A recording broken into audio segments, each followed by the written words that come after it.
Greetings metalheads and welcome to another edition of Friday the 13th YouTube channel. Hope you're well. Happy New Year to you all for 2022. Okay, you're about to listen to a audio interview which was done with Russell Allen from the band Symphony X. This was done in 2002 for the album The Odyssey. A fantastic album. If you haven't got it, you've got to go and buy it. It's a great combination of mixture of Dream Theater, Yngwie Malmsteen and the heaviness of Pantera. Really good band. Really need to check these out. So have a listen to this interview, enjoy it. It was done in 2002, like I say, with Russell Allen, fantastic singer. So support Friday 13th YouTube channel, please. Subscribe, tell your friends, please share on Twitter, Instagram and Facebook. So stay safe. Thanks for listening, thanks for watching. I'll speak to you all soon. Cheers, guys. Russell from Symphony X. Hey Russell, how are you doing? Good, man. Good. Thanks for calling me. No problem, bud. It's been like 4 years I've been trying to interview you guys. Alright then Russell, I've got some warm-up questions first of all. First question is, when did the band form and who formed the band? The band formed in 1994, pretty sure, and Michael had gotten a lot of attention from a demo that he had put out through Mike Varney at Shrapnel. Mike Varney kind of discovered him, and he had sent out some demos to different labels, and the Japanese label Zero really took an interest in him and said, hey, you're a really talented guitar player, but, you get a band around you, we're interested. So he started to form the band. He got Thomas Miller involved early on, and then P came along, Mike Piniella, and then they were looking for a drummer, yeah, I think so. They were looking for a drummer, and then Jason Rulo came on, I'm pretty sure. And Rulo was the one that said, I know the singer, Rod Tyler. So I think that's how they originally got the first group together. And then, of course, I came in 96, I think. Yeah, 90. Wow, I'm feeling old now. I came in back in 96 and did Damnation Game, early 96, yeah. Like 95, and the Damnation Game. Sang the album in like 2 days. Wow. Didn't know anybody. They were really dark with my old band. Sorry, I can't hear you. The phone's cutting out. Yeah, I'm going to be in the office in like 10 minutes. I should call you back because I'm on a cell phone. Yeah, okay then. I'll come back in 10 minutes. Okay, Jason. Cheers, Russell. All right, cheers. Bye. Bye-bye. Jason. Hi, Russell. How you doing, man? Thanks, man. Thanks for waiting. That's okay, man. Thanks. It makes it a lot easier because I couldn't understand the what you were saying on the cell phone. So. Yeah, we were on the road. We were like 10 minutes out of town, and the reception was like getting really bad. So. Right. Okay. So where we left off, you were saying that Michael was doing something for Shrapnel with Mike Varney. That's before everything went wrong. Yeah, he kind of got discovered there. I guess with Barney and really kind of I think what Barney did for him is put a write-up about him, Right. And in his magazine, and then one thing led to another, and he submitted some demos, and he got interest from the Japanese, and he put a band together. So he had Symphony X, and Did then he have a band called Phantom's Opera as well? He was a guitar player for that band. That's correct. Right. Yeah. Right. I never actually heard them. They're pretty good. It's kind of like Bon Jovi kind of stuff. Ooh. Yeah, but a lot more heavier, like right. a little more theatrical, but that was the scene in those days. Jersey rock was, he was the biggest act in the world. So. Right. And everybody in Jersey, had that kind of sound. That was the scene. Except for Overkill. Well, of course, yeah, them and Anthrax. Yeah. That was the whole other. That's the whole that other vein of '80s, heavy metal. Right. But. Yeah, so yeah, he wasn't doing that, I don't think, at the time. So you didn't sing on the first album then? No, I wasn't on the first Symphony X record. I thought you was actually. Nah. So where did they find you then? Where'd they find me? Yeah. I was playing with a band called Sin River. Did you record anything? Yeah, I have recordings of that band. All right. What sort of style of music was it? It was a kind of just a basic rock blues kind of thing, but a big Seattle influence, a little bit grungy sound. I was really into Chris Cornell and Alice in Chains at the time, and Soundgarden, Alice in Chains had a little bit of that brown sound that we like to call it, that Van Halen sort of sound. That's kind of the way we were set up. We were power 4-piece, just a drummer, bass player who were brothers, Larry, Mike, Salvatore, and then Brendan Anthony, the guitar player, and then me. So, we would do, basically just that good old crunchy rock and roll, and we covered a lot of, Zeppelin and things like this, and played around all over New York City and all over the tri-state area, actually. So how did you hook up with Michael then? Well, they came to see me. I had befriended Ray Gillen. He was a singer of Badlands at the time, and I got to kind of know him just before he passed away. Right. And through a mutual friend, Alex Gonzalez, and Alex had written that song with him, "Winter's Dream," that was on that awesome CD. Right. I really liked that first Badlands album. But so he hooked us up. We got to meet. Then he passed away, and by coincidence, I had met his mother. So they had asked if we would play a song, or play a set at a benefit concert for him with Glenn Hughes and T.M. Stevens and all these other artists were there. So, I was like, yeah, cool, And little did I know that in the audience was Rod Tyler and Tom Miller, So they had, seen me sing and whatever, and I was talking to them, and, Then a couple of weeks passed by, and Tom, I guess, had told them about me, or Tom had, Rod was going to leave the band, and then he suggested that I take his spot.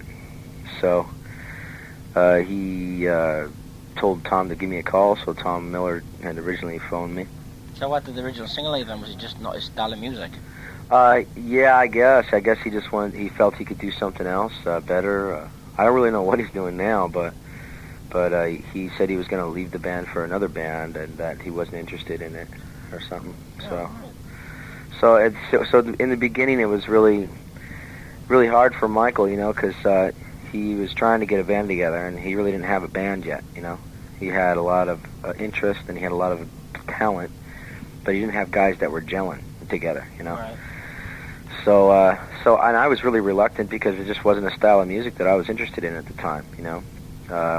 I told him no several times, which is kind of funny now that I think about it.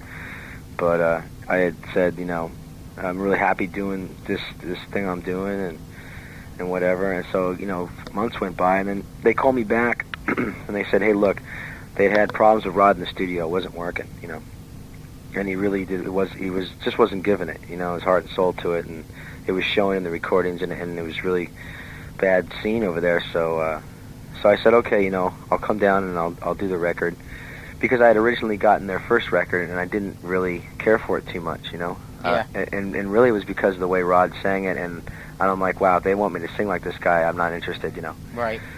So, but luckily, I heard the Damnation Game rough tracks. I was like, I think I could do this, just let me kind of do it my way. And so I went in and I blew out the album and did 2 sessions, Right, excellent. Excellent. Okay, then. So, next question is: the band's had a couple of drum changes in the band. Yeah. Is that the only change-ups you've had besides yourself, just the drummer and yourself leaving?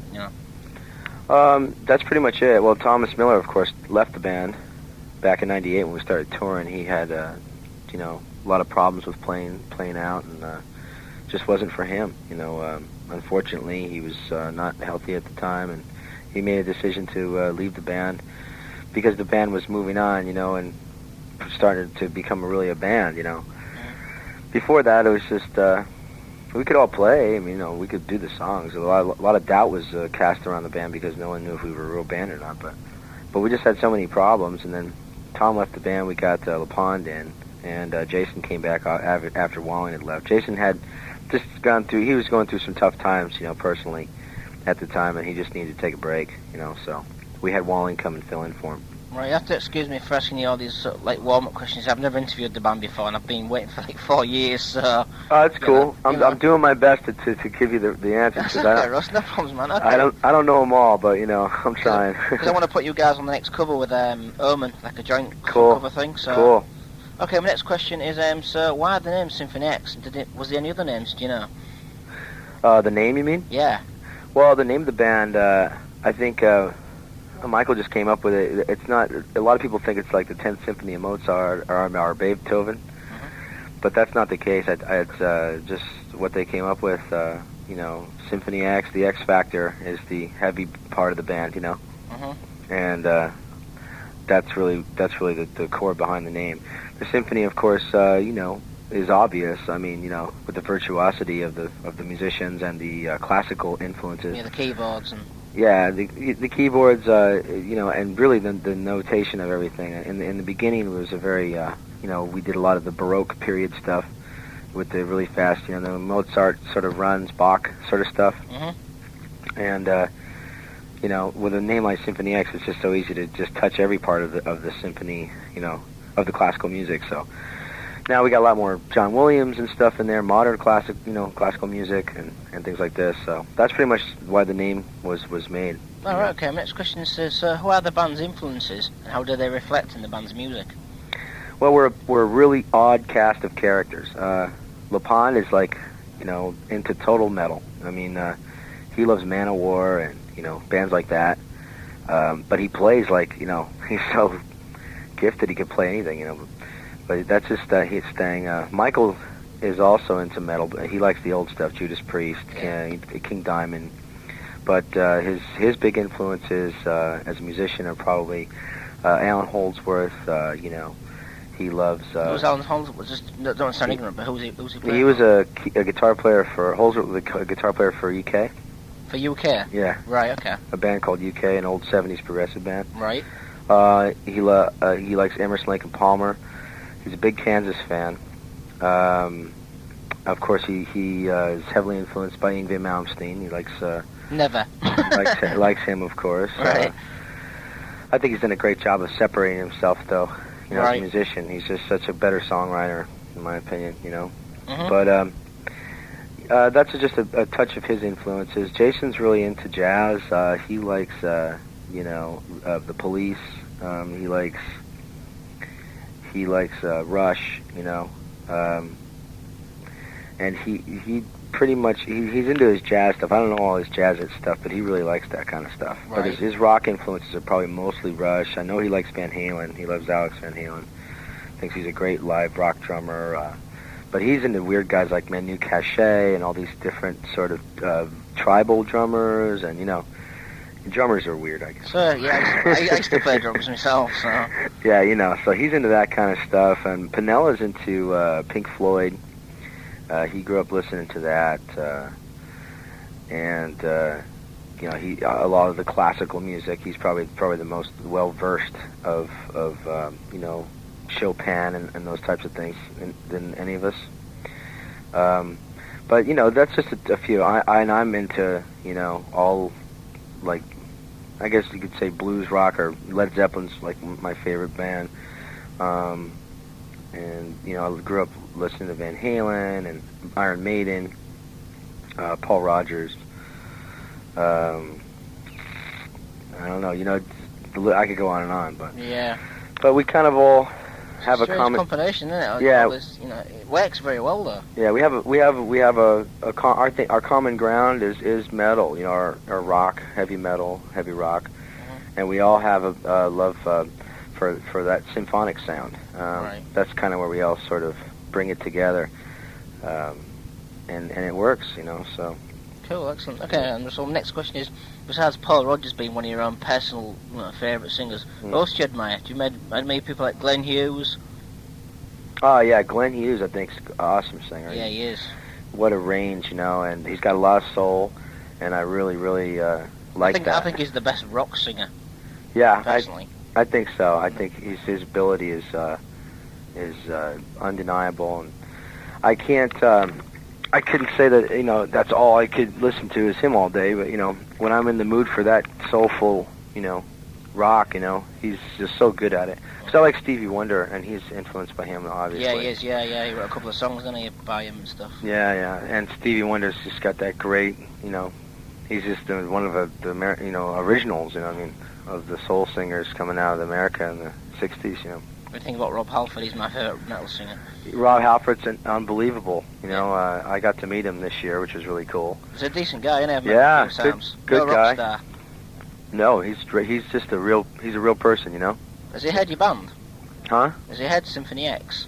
Yeah, he heard us. I don't know what he thought of us. I have a friend in his band though, Metal Mike, his guitar player. Yeah, he's a good guitarist. Yeah, he's a good friend of mine. Oh, I told him, I said, hey. Yeah, well, he lives like 2 towns away from me. Right. So, I've been yeah. to New York and New Jersey 5 years ago, so Yeah. you know, it's pretty cool. Like, what do you think of people like John West? You know Um, John West at all? Yeah, I've heard John West. He's got a great voice. Yeah. Yeah. Excellent. All right then, Ross. My next question is: so, would you agree that the band come across between Ingve and Dream Theater, and are you kind of like pissed off with hearing that all the time? Well, I think the Dream Theater thing kind of gets a little old, you know. Yeah. Unfortunately, you know, they're the top, they're the head cheese in the genre. I think the coolest thing about them being mentioned so much in the same sentence as us is that they are the top and in the progressive metal world. And it's great that so many people, including press like yourself and fans alike, compare us to this and want us to be associated on that level. So, and in that realm, I think it's great. When you start to compare the two bands as musicians, I think you're way off base. But we're a lot heavier than they are, you know, and a lot more dynamic. But they have a great bunch of musicians in that band as well, you know. The whole Dream Theater thing for me, I just don't get into them as much as everybody else, because like I like the older stuff they did where they had more songs. Yeah, you know? I like the ones with Charlie. I like the first album with Charlie, even though the production sucked. The songs Yeah. were great.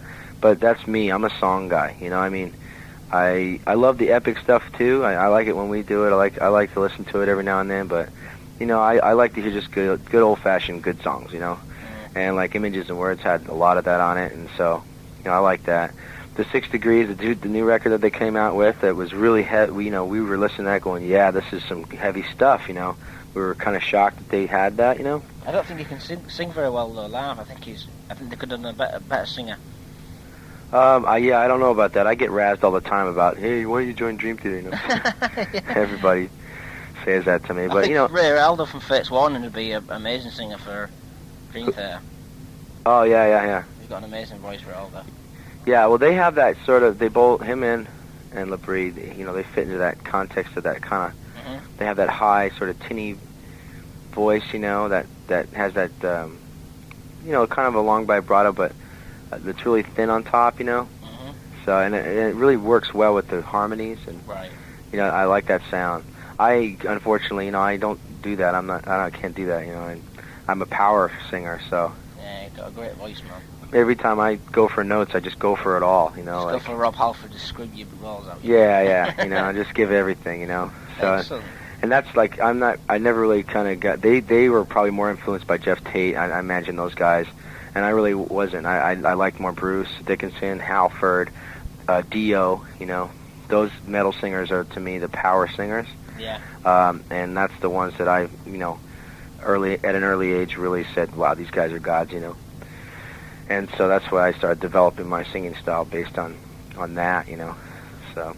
Excellent. Okay, then my next question then, Russell, is out of all the previous albums that you've released with Symphony X, which is your favourite and least favourite, and why? My least favorite would probably be The Damnation Game.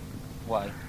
Because I didn't really feel like I was in the band yet, you know. Felt like a newcomer. Yeah. Right. Felt like a stranger. Felt like, you know, like I didn't contribute to the creative process.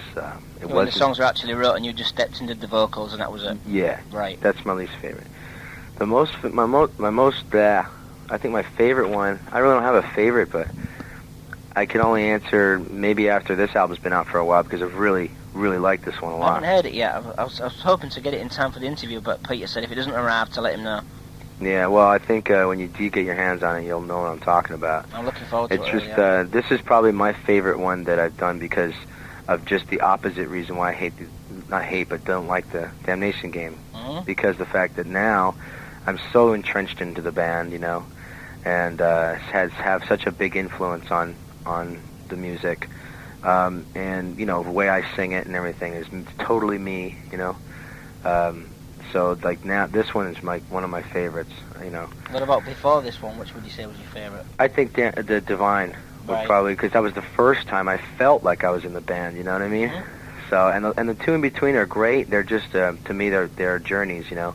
They were just like kind of little journeys that we took. Of course, 5 was a big journey.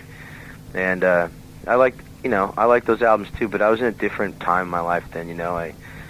I was a little, I guess, I wouldn't say depressed, but, you know, it was just a real moody time for me, you know. Right. And those records kind of like, it was good though, because I got to take some chances, do some softer stuff, you know, and kind of get some of that on tape, you know.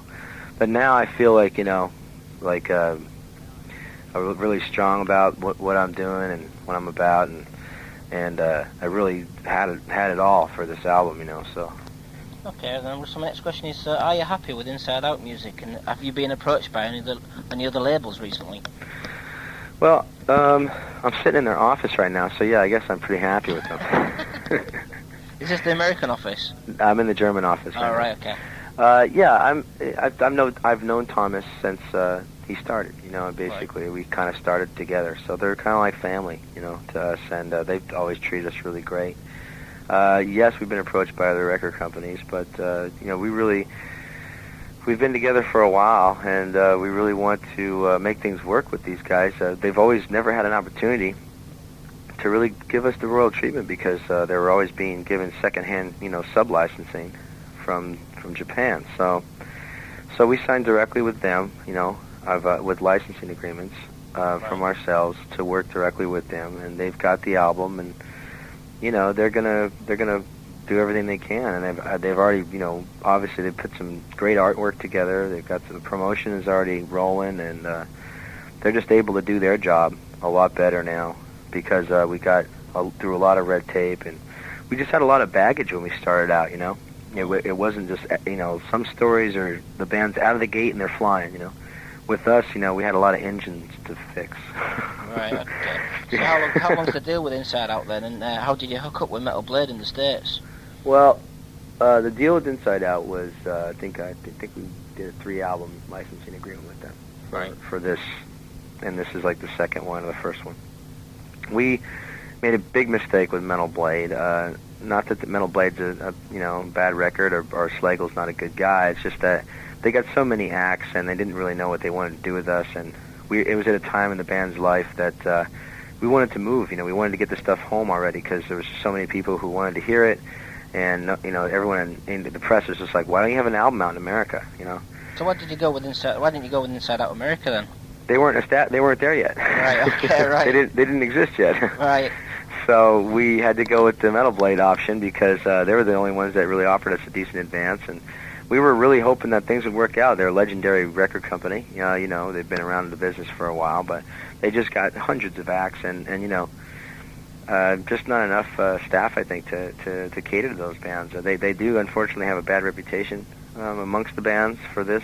But yeah, King Diamond was one of them. He got pissed off with them. Yeah. You know, it's a business, and you know, we felt that our product wasn't being given enough consideration, even though, you know, he really wanted us for. You know, he really wanted the band for the whole world. You know, he wanted to like take the band and stuff, but. I just didn't sense that he was the right person for that. Let's put it this way, dude. He never came to see the band once. Really? Jim Patulski came to see the band 5 times. I would really like to see Symphony X, I tell you, man. Right. Well, Jim came to every one of our shows in America before he even had us, you know, and in Inside Out. So, to me, that, you know, I know Jim's, you know, he's starting up over there, you know, and it's a newer company and all, but I really go with somebody who really has a love for their bands and has a hands-on sort of approach, you know. Takes the time out to go and see it. Yeah, I mean, if Slagle had come to see the show, I think maybe he would have actually probably been a lot different too. You know, he probably would have been more into it. Pushed you more. Yeah, pushed us more. But hey, he made that decision, and you know, the once you sign the deal, the ball's in their court. You know, if they drop the ball, you know, we just got to pick up and go. You know, so that's why we signed. Luckily, we only signed a 1-album deal with them. Because of the reputation, and that was probably a smart thing. You know, we did a smart thing by doing that. We lost a great album to them, unfortunately. I mean, as far as, you know, in America, you know, to re-release 5. But you know, what are you gonna do? I mean, that's just the way it works. You know, so. Okay. So my next question is, how do you see each album as a progression then? Yeah, each album is a progression. Yeah. You don't see them as a progression. I do. Right. Okay. In what way? Well. And it's just a maturity factor, I think. Each album has something new on it. if there comes a day when nothing is new on a Symphony X record, then I think the band's done, you know. Every album has a new sort of energy to it. You know, I'm singing way, way heavier than you've ever heard me sing before. Mike's got such really grooving, heavy riffs. Then we still have our, you know, our sound. It's identifiable immediately, you know, which is great. But yeah, each album is a progression of style, I think. And to me, we're a heavier band, you know, than most of the other progressive metal bands. Yeah. But you know, to me, it's great. Progressive music is it's a license to be as creative as you want to be, because you can bring in any style you want to, you know. Okay, my next question then, Russell, is could you tell me why you decided to release a live album for the last album, and why didn't you release it as a live DVD and video? Money. Right. Yeah, really didn't have the money to do it right. So it sounds great, the live album. It's just like, you know. Yeah, well, we had Is some. it actually live, or is it unleashed in the studio? No, it's live. Right. You know, yes, of course, we went back and touched a few things here and there, and you know, if there was anything that was really, really out of whack, but majority of the stuff is pretty. You know, it's what you hear. Crowds there, and in the studio, we did, you know, want to create. We spent a lot of time with the ambience of the recordings to enhance that. So we didn't want to put out a live record that's like, okay, here's the song, and here's the song, and here's the song. We wanted to make a record that would give the listeners an idea of what it would be like to be at a Symphony X concert, you know? Yeah, right, you did a good job anyway. And, so you're going to release a live video and DVD then in the future? Yeah, talk about it. Exactly. Yeah, we want to do that, but we want to wait until we can do it right. I think it would be great to get some really scenic locations in order to do that, not just some, you know, small dingy club somewhere. You know, but not to say that those aren't great shows too. It's just that, you know, for this band, I think it would be appropriate to have a great budget to shoot a great location and a great venue. And we're talking about all that now, you know. So we'll just got to see what this new album does, and hopefully the fans really respond to it. And the more the fans respond, the more possibilities there are, you know. That's just the way it works. You know, so the next question is, could you talk about the new album? Why did you decide to call the album that you chose? Did you have any other names for the album? No, we didn't have any other names. What is the title of the album? The Odyssey. Right, okay, gotcha. The Odyssey. It's the title track, 24-minute epic. Wow. Yeah, it's a lot to chew on, but it's some of the best stuff I've ever heard the band do. Just really some of the best stuff. That song is just a culmination of everything that is on the album, from heavy to light. Michael's writing and my singing is just like a nut and a bolt. You know what I mean? Just locked together. And the orchestration that we've achieved on this album is really, really good. Romeo's really gone leaps and bounds with his scoring skills over the past couple years. So. That was the title of that track, so it just made logical sense. Let's just call the album that, you know. Did you have any other titles for the album? Nah, we suck at titles, man. You know, we write all these big songs, these killer songs, and we just look at each other like, what do you call it? I don't know, you know. The Black Album. Yeah, we just look at each other and say, I don't know, you know. So we'll make like a list up and try and come up with a name. Have you ever thought of asking the fans on the website, like, choose a title? No, I never thought of that. Like We've been kind of reclusive, you know, over the years.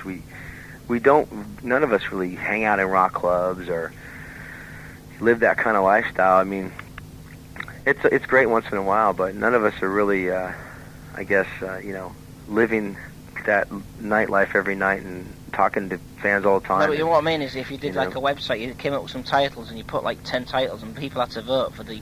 Right. No, I totally understand what you're saying. Yeah. I'm just saying we've never done anything like that because we're just a little bit more reclusive. Right. But I think that's a great idea. I think that would be great to do on the website, you know, for the next record, or maybe like the DVD, you know, or something like that. Say, hey, you know, what do you guys want to see? What should we call it? You know, because I came up with the title for our live album, right, which was pretty easy. I thought, you know, Live on the Edge of Forever. I mean, you can't get any easier than that. So, still a long title. Yeah, but it has to do with our website and one of our songs and one of our albums. So to me, it made sense. So it's like, okay, cool, and the guys dug it. So, but once in a while, I have that little inspiration or a little light that gleams, but for titles. But I'm by no means the title king. So. Okay, then. So my next question is, could you talk about the album cover? Does it reflect in the music? The title of the album, does it reflect? Yeah, big time. Yeah. Yeah, it's an epic painting. It's a real painting. It's got like a ship or something on it. Yeah. It's the scene of the sirens in Homer's The Odyssey. Right. Where he's bound to the mast, and they, all the sailors plug their ears, and he's the only one that can hear them. Classic scene from that Kirk Douglas movie too, if you've ever seen it. So who did the artwork for this? To be quite honest with you, I don't have the guy's name in front of me. Right. He's a German guy though, and he painted it. It's it's a real painting. It's beautiful. He sent us sketches of just the body, sketches like of the bodies and things like this, and he did it like in one day, and I'm like, dude, and I told Mike, I was like, wow, dude, this guy's awesome, Mm-hmm. And he's like, yeah, he's really good, and then when we saw the final thing when he used the colors and the brushes, and it's just like, wow, what an incredible painting. So who has the painting on the wall then, you or Michael? Huh? Who has the painting on the wall, you or Michael? Well, I'm in the process of getting it right now, actually. Buying it. Michael will kill me, but you know what? I'm here, so maybe we'll just switch. I'll keep it for a year, and then I'll let him have it for a year or something. Right, okay. The next question is, so how long did it take to record the album, and are you happy with the way it turned out? It took about 5 to 6 months, I think, to fully record and write. It took longer to write than that, but 5 to 6 months to record and mix, and it was a tough process. We had a lot of obstacles to overcome on the technical side with the computers and using the different software, and we did this all on our own this time.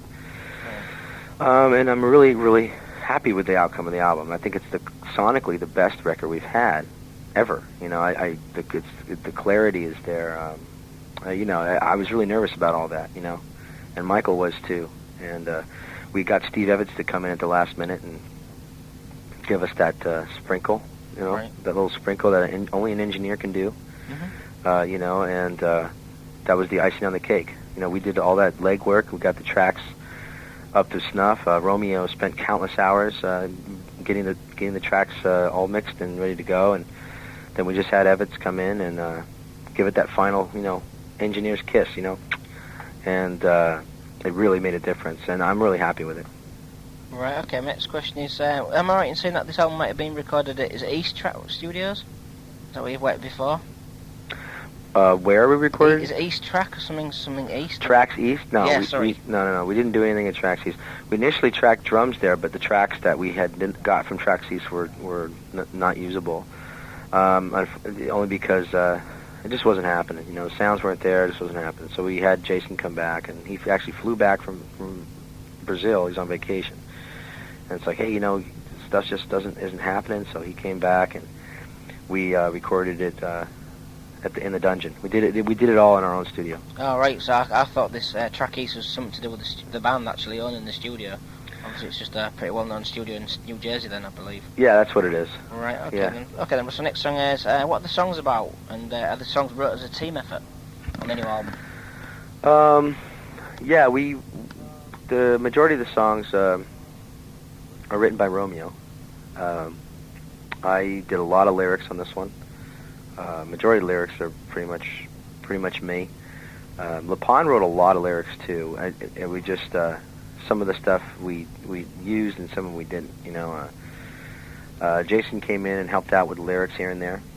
But the new album has it has the Odyssey, the big fantasy thing. We did the Accolade 2, which is a extension, not of the story of the first Accolade, but the same sort of trial of a night, And then we did Incantations of the Apprentice, which is like kind of it's a sorcerer's apprentice sort of story about what an apprentice coming in and looking at the master's book and casting spells he has no control over. Directly from Fantasia, we were both watching the movie and said, hey, this would be kind of a cool song, And we've got King of Terrors, which is a which is a song based on Edgar Allan Poe's The Pit and Pendulum. So, a lot of storytelling stuff. The Wicked is probably, it's just my kind of story of a traveler who gets in a little bit of trouble with a dark, shade of a woman. And Inferno is the opening track. It's kind of about us, about the band. And yeah, we had a team effort on that track as far as the lyrics are concerned, and we had some team efforts with the sixth track. Romeo wrote pretty much all of the lyrics for the epic, and I just move them around, Right. So I end up not plagiarizing everybody, but I end up moving people's work. If I get a lyric sheet, a lot of times it's not written in the context of a song, so I have to rewrite the lyrics anyway. Right. I end up writing everything, physically, and changing a word or changing this, but the ideas are brought in from everyone. Right. But, So what songs on the album stand out for you? And is there any that don't? Incantations of the Apprentice stand out. King of Terrors really stands out. It's a very heavy track. Accolade 2 stands out, and the Epic. So. Any least favorite? I don't have one. That's the problem. Mm-hmm. This is that's probably why I'm so excited about the album, because I don't have there's not a song on there that I don't like.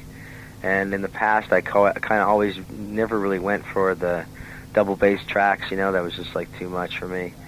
I rip them apart. I like singing them, but just to listen to, like off of I don't know what's that one song? On Divine we had that The Witching Hour. A lot of people love that song. I just never really liked that one that much. What was that? I just didn't like the way the chorus came out, and I didn't like the way that the song went. I love the solo section. And I just thought I was being too goofy with the theatrics with my singing. And that's just me, it's my opinion. And but other people say, that song's great, it's just, people are people, they're going to like it or they're not going to like it. I don't think like that. I just think about what I like, and that's it. Good, right. So, but this album, every song's different and everything, but I don't have one I'm turned off by, so. Right. So I'm really ecstatic about that. Okay, then does this album feature any special guests? If so, who? Nah, no one. No one. Okay. Mm-hmm. What sort of press reactions have you been getting so far for the album? Overwhelming. Mhm. Actually, yeah, quite overwhelming, and that's really great. It feels really good because it feels right. It feels like it's right time for the band. It feels like it's the right album, and everything's on the up and up. So great press reaction. Everyone really likes it, and I'm really happy about that because I really cut loose on this one. Excellent. Okay, so when will we see the band touring, and when are you gonna come to the UK? That's the main thing. I mean, you've got fans here, and it's just It's all about people like you. I mean, if you get the word out there and people start really getting a hold of the band, and then we have the resources to get to you. Without it, it's almost next to impossible. But I'm hoping that we'll have a date in the UK sometime next year. They all seem to come to London, all these bands. It's I live up the north of England, so it's kind of really annoying. Right. Well, the hard thing is coming from America. I mean, and we have to and to tour Europe financially is a burden in its own. But to go across the pond, or across the channel, whatever, is just so expensive for a European touring band. It's easy when you just pile on the bus and drive everywhere. Right. So, but then you have plane flights of technical crew. It would almost have to be its own thing, like a special thing.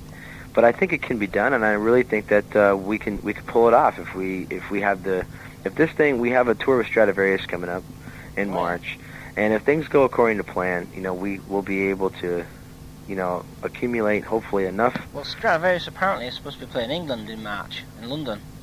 Well, then I might be there with you. I haven't even seen the itinerary. It's confirmed that we're doing the shows, we're doing a tour with them, but I haven't seen the itinerary as to actually when we start playing with them. Yeah, well, I think Stradivarius are a pretty good band, but if Symphony X are going to be in the UK, I'm going to be there. I'll just travel down just to see when that'll be, Well, yeah, that'll be the case. We'll be. I have a beer with you and just, hopefully you remember who I am and. Yeah, well, hey, I don't talk to a lot of people from the UK, so... Right, okay, the next question is, let's talk about the Star One project. How did that come about? Well, Arjen just called me up, said, hey, you want to do this? Bruce Dickinson doesn't want to sing on my record, so Bruce kind of screwed him over. He's a friend of mine. He's a great musician. Used to be in Vengeance, didn't he? Yeah. Swedish Dutch band, yeah. Mm-hmm. So, he's like, he had to revamp the whole album because originally he was supposed to be for Bruce Dickinson, Right. an album he was writing. He had to revamp everything and come up with this whole new thing, and he asked me if I would sing on it, and I said sure, so. So how did he screw him over? I mean, what happened? Well, basically, it's none of my business, actually. I shouldn't be talking about it. But I just, unfortunately, I guess it didn't work out because Arjen had said on a website that he was going to be working with him, and right at the time when Bruce had just rejoined Iron Maiden. Right. They did Rock in Rio, they came to the States, and I guess it kind of upset the management, and it really wasn't Bruce, I guess. It was more or less the management that felt that it was not a good idea.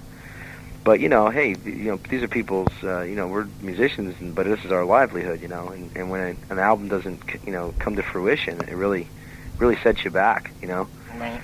So, I was, not doing it just because of that reason, but that was a part of it. Arjen's a good friend, and he's been really good to me, and he writes songs for me that I can really, explore, There's a lot of room for a singer, in his music. And in progressive metal, it's a little weird, not weird, it's a little more constrictive because, there's just certain notes you can't go here, you can't go there, because the chord structuring is so precise, Right, okay. So what do you think to the overall CD? Star One? Yeah. Oh, I liked it. I think he really had a lot of fun with his space hobbies and, and Ed Wavery's an awesome drummer, So no one knows who this guy is, and He's he's from so Elegy, originally in Elegy. yeah. Yeah, I know, because I used to stay with Martin out of Elegy at his house, so I know Edwin was. Because he played in England with Judas Priest at Gorefest 3 years ago. But he's like, he just doesn't. He's thinking about, he's going to pursue it now. He's really, and he should because he's a really excellent drummer. Yeah. And I just coming off this tour with him, and now really realizing how good he is. It's amazing. He's just so every fill is just right on the money, man. I remember when he played at Dynamo Festival at Gorefest many years ago. He had an operation, he had half a hole in his hand, and he was still drumming. Yeah, no, he's a natural. He's a monster. Ed Wavery's a monster. He's just so polite and so pleasant to be around. But when he starts playing, it's just like a machine. It's just unbelievable how precise. But he feels it. You know what I mean? Like that's the beauty of it. He's not someone who's like he doesn't rehearse. The guy's not rehearsed, but he just picks up the sticks and there it is. Wow. I really, really, really admire that because in a way, I'm the same way with my singing. Would you ever consider having him in Symphony X if your drummer left? I ain't gonna open that can of worms, but hey, yeah. I mean, if you're talking about a situation if in a dire situation, yeah, I would definitely turn to him and give him, the option. Say, hey, if something were to go wrong, but Jason's great and everything's rolling along, so I don't see that happening at all, but. You've got to keep a Jason in the band because it's a cool name. Huh? So you've got to keep a Jason in the band because it's a cool name. Of course, Jason, right? Right. So you just toured actually with Star One, I believe, in Europe. How was it? Was it difficult? Who actually toured with you? Was it the full lineup of the album? Yeah, pretty much, except for Robert Suterbook had done the low singing parts. Right. For the his name escapes me right now. The guy who sang. Dan Swanner? Yeah, Dan. Yeah, he used to be in Edge of Sanity, the death metal band. Mm-hmm. Right. Dan couldn't make it, so Robert came on and did some of that stuff. But me and Damien were there. Right. And Floor Hansen. Right. From After Forever. So what was it like for actually going on tour? I mean, like, Van den Plas are quite a big band. They supported you, I believe. Is that correct? Well, Van den Plas didn't support us. They didn't come. Didn't it? Was it on the bill then? Was it just... They were supposed to, and then that didn't happen. But it worked out great. I mean, we did over a 2-hour set. It was a great show, a lot of fun, and it was really cool just to just to meet all these great artists and be in such good company. You know, we really had a lot of fun. It's not like it was different from like my band or a band kind of thing where we were just there to really have fun, you know, and just enjoying our time on stage and our time together. And it's something I'll never forget. I really did enjoy it. And will you be doing another album? Have you been approached to do Star 2, will it be called? I don't know. You know, Aaron he's the master of that realm, so if the opportunities come up and I'm available, you know, sure, I will work with him, you know, as soon as I can. I'm gonna probably start looking at doing a solo album myself. So excellent. yeah, so like I'm gonna be talking with him and other musicians and just, you know, I'm an open book right now with that. I've got so much you know, on my plate with Symphony X that's just not going to be a reality for me until maybe late next year. But you know, this is the times when you start thinking about it. So Question is about projects. You said you're going to do a solo album. Is anybody else in Symphony X thinking of doing any projects? I think Michael might, but not right now. I like I said, you know, I can't really speak for anybody else in the band. I really don't know. I think Romeo was contemplating doing an orchestral record, you know, but I can't confirm that. You know, this is just hearsay, you know, just us sitting down talking. Yeah. I am going to do one, but I what can't. sort of vein is it going to be in? Is it similar to? It won't be like Symphony X at all. It'll be very just, you know, hard rock. You know, more hard rock, heavy metal kind of thing. It's kind of good that you're not doing the same sort of style because it defeats the objects. If you're going to do a side project that sounds like the band you're in, it's kind of dumb, you know? Yeah, Do you of agree course. with that? I totally agree with it. There's a side of me that people haven't seen yet, and that to me that's what doing your own stuff's all about. You know, it's just throwing out the things that no one thinks you're capable of or know that you're capable of. So it would be really dumb to do, you know, Sins and Shadows on my own record. You know, I mean, not that I would. You're doing something kind of cross between like Glenn Hughes and Tony Martin. Yeah, something sort of heavy, sort of blues, sort of crunchy stuff. Yeah, you're right on track with that. That probably a little just like that with some good old Led Zeppelin folk thrown in there. Just yeah, what royalties for putting the idea in your head. Yeah. Okay, then. So, what bands has Symphony X toured with in their career? What sort of bands have you played with so far? Well, not too many. We had a band called Mind Feet open up for us on our first tour. That's the English band, I believe. English band, Threshold. Yeah, with the X-Threshold singer Glenn Morgan. Right. Great bunch of guys. We had a lot of laughs on that tour. John, the guitar player, went on to join Blaze Bailey in his band, so I still keep in touch with him. He's a great guy. Oh, yeah, I keep in touch with him. I know Blaze pretty well, actually. Yeah, tell him I said hi, actually, if you see him. Yeah, well, I'm going to email him, actually, today, so, you know. Cool. Yeah, we'll do. Yeah, he knows I'm going to do a record, too. I might end up having him play, who knows. But I bump into him every once in a while at the festivals. And he lives in Sheffield now, actually. Yeah.